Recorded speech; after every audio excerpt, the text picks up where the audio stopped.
चंद दिन हो गए ये खबर आए हुए कि ये क्या हो रहा है। अब वेनेजुएला का चीप ऑयल किस तरीके से फ्लो करेगा इंडिया की तरफ, ये हम आपको बताने लगे हैं। इससे पहले आप जानते हैं कि भारत ने रशिया के साथ उस वक्त चीप ऑयल धड़ाधड़ लिया जिस वक्त रशिया पे सैंक्शंस लगी हुई थी। तो उन्होंने कहा कि जी हमारे जो ताल्लुकात हैं ममालिक के साथ, हर मुल्क के साथ अपना एक मेरिट है और उसी की बुनियाद पर हमारे ताल्लुकात होते हैं। तो उन्होंने एक लिहाज से रूस के जो वज़ीर ख़ारजा हैं उनको स्नब कर दिया।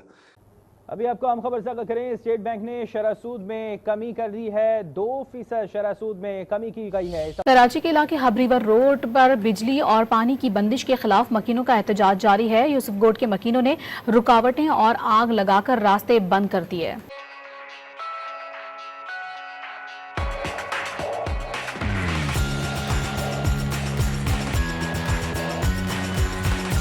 रशिया से भारत ने इतनी बड़ी क्वांटिटी में ऑयल लिया और ना सिर्फ ये कि उसको अपने इस्तेमाल के लिए रखा बल्कि वो आगे एक्सपोर्ट भी किया। अब खबर ये है कि भारत रशिया के बाद वेनेजुएला से भी चीप क्रूड ऑयल ले रहा है। 22 मिलियन बैरल तो 2024 में ही कुछ मंथ्स हुए हैं कि वो खबर आई है कि रिलायंस ने ये बाय किया है, परचेज हुआ है वहां से। अब वेनेजुएला की तरफ भारत क्यों गया है? तो देखिए, वैसे तो आप जानते हैं कि भारत का कोई भी काम, कोई भी जो है वो किसी स्ट्रेटजी के बगैर नहीं होता।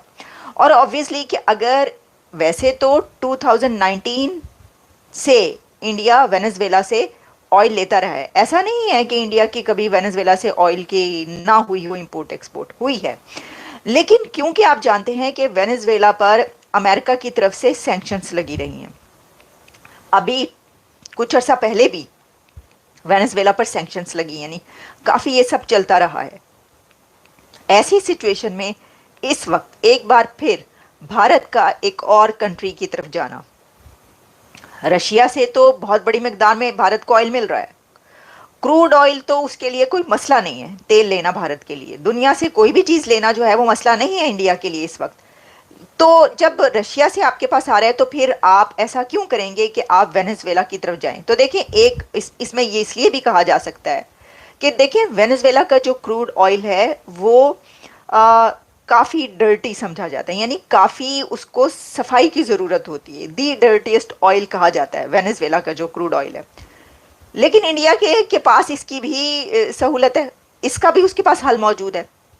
तो देखिए, भारत की हुकूमत के पास हर चीज़ का हल मौजूद होता है और उसके पास हल ये है कि भारत के पास जामनगर और कई एक ऐसे वहाँ पर सिटीज़ और स्टेट हैं जहाँ पर उनकी जो रिफाइनरीज हैं उनमें ये कैपेसिटी है, ये कैपेबिलिटी है कि वो ऑयल को सही तरीके से साफ कर सकते हैं। अगर इंडिया के पास ये कैपेबिलिटी ना होती, रिफाइनरीज ना होती कि वो क्रूड ऑयल ले और वो गंदा हो और उसको साफ करने की ज़रूरत पड़े, तो ऑब्वियसली वो भी पाकिस्तान की तरह एक दफ़ा रशिया से ऑयल लेने के बाद हाथ पे हाथ धर के बैठ जाता कि ये तो हमने इसको किया है, तो ये तो या तो वो कहीं किसी दूसरे कंट्री से जो है वो हमसाया कंट्री से या कहीं और से दुबई से साफ होकर आता पाकिस्तान, या फिर ये कहा जाता है कि इसमें तो घाटा हो गया, ये तो हमने ये सोच के मंगवाया था, पहली दफ़ा एक तारीखी काम किया तो वो पता ही चला कि घाटा हो गया, उसके बाद दुकान ही बंद पड़ी, यानी पता ही नहीं है कि फिर ऑयल दोबारा आपने रशिया से लेना या नहीं लेना। क्योंकि ये वाली जो पॉलिसीज़ होती हैं ये तो कंटिन्यूसली चलती है ना, कंटिन्यूटी होती है इनमें। इंपोर्ट एक्सपोर्ट ऐसा तो नहीं होता कि एक दफ़ा आप कहीं से इंपोर्ट करें और उसके बाद बंद हो जाए, एक दफ़ा एक्सपोर्ट करें और फिर बंद हो जाए। ये कौन सी दुकान है? ये तो इकोनॉमी नहीं हुई ना, ट्रेड नहीं हुई। इंडिया के साथ तो ऐसा नहीं है, उसके पास रिफाइनरीज ऐसी कमाल की उन्होंने बनाई हुई हैं, वो मौजूद है। वो अपना ऑयल लेते हैं, उसको वहाँ से साफ करते हैं, अपने इस्तेमाल के लिए रखते हैं, अपने आने वाले दिनों के लिए भी रखते हैं और फिर आगे उसको एक्सपोर्ट भी करते हैं कितने ही कंट्रीज में, 12 कंट्रीज में। तो वेनेजुएला के साथ भी अब जो क्रूड ऑयल है वो इसलिए भारत ले रहा है कि वेनेजुएला का ऑयल उनकी रिफाइनरी में साफ हो सकता है। और सबसे बड़ी वजह यह है कि ये 19 to 20 डॉलर्स कम पड़ रहा है, यानी आप इसको पर बैरल या जो भी उनका तरीक़ेकार है उसके हिसाब से आप अंदाज़ा लगा सकते हैं।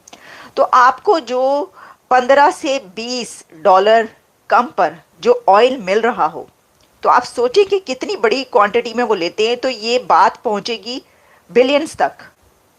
तो आप बिलियंस की बचत करेंगे। तो जो भारतीय हुकूमत ने ये फैसला किया है और जो अब वेनेजुएला से ऑयल लिया जा रहा है, उसमें एक बड़ी चीज़ ये है कि वहाँ से लेकर चीप ऑयल है ये। अब देखिए, दुनिया के चंद बड़े कंट्रीज जब आप देखते हैं, जिसमें कि मिडल ईस्ट के कंट्रीज हैं, सऊदी अरेबिया, इराक, फिर रशिया और जितने भी कंट्रीज हैं जो कि ऑयल के इस सिलसिले में वहाँ से इंपोर्ट एक्सपोर्ट होती है, तो भारत जो है वो कई कंट्रीज से ख़रीदता है। अब बात यह है कि जो इस वक्त दुनिया का क्राइसिस है, वो हमने एक सिलेबस में एक कहानी हुआ करती थी बचपन में, मेरा ख्याल है हर एक के किताबों में ऐसी कहानियाँ होती हैं कि जो चिड़िया होती है वो तिनका तिनका करके इकट्ठा करती है और अपने घोंसले में जमा करती जाती है। यानी जितना उसके बच्चे खा लेते हैं और जितना वो खुद भी खा लेती है, लेकिन उसके बावजूद भी वो अपनी स्ट्रगल में लगी रहती है, कोशिश करती रहती है, फिर और कहीं से कुछ भी ऐसा मिलता है तो वो ला के अपने घोंसले में रख देती है। और फिर पता ये चलता है कि वो उसने रखा है बारिश के दिनों के लिए। जब बारिश आती है तो उस दिन वो घर से नहीं जाती कुछ इकट्ठा करने के लिए, लेकिन फिर भी उसके बच्चों के लिए खाना होता है, उसके पास फूड होता है, क्योंकि उसने एक्स्ट्रा लाकर रखा होता है। आपको पता है भारत की यही स्ट्रेटजी है, उनकी गवर्नमेंट जो कर रही है इस वक्त, जो वहाँ पर सिलसिला चल रहा है। अब देखें, अभी बल्कि जो मोदी साहब है उन्होंने क्या कहा कि आप इस किस्म के बयानात ना दें और ये मुनासिब नहीं है। मैंने शायद पहले भी दोस्तों ये कहा था कि भारत जिस तरह कहते हैं अंग्रेज़ी में कि can not have its cake and eat it to.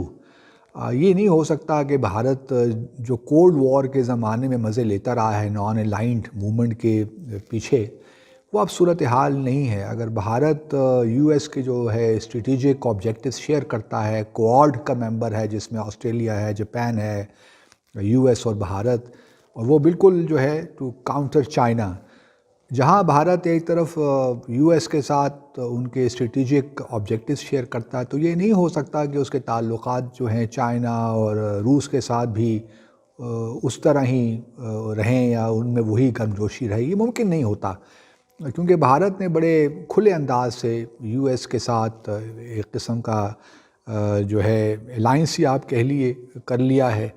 तो और यूएस को आप जानते हैं कि उनकी थिंकिंग ये है कि दहशतगर्दी से भी ज़्यादा जो उनको ख़तरात लाहक हैं वो रूस और चाइना से हैं, ना कि दहशतगर्दी से। तो इससे आप अंदाज़ा लगा सकते हैं कि इस वक्त जो अलाइनमेंट्स और रीअलाइनमेंट्स हो रही हैं वो किस तरह हो रही हैं।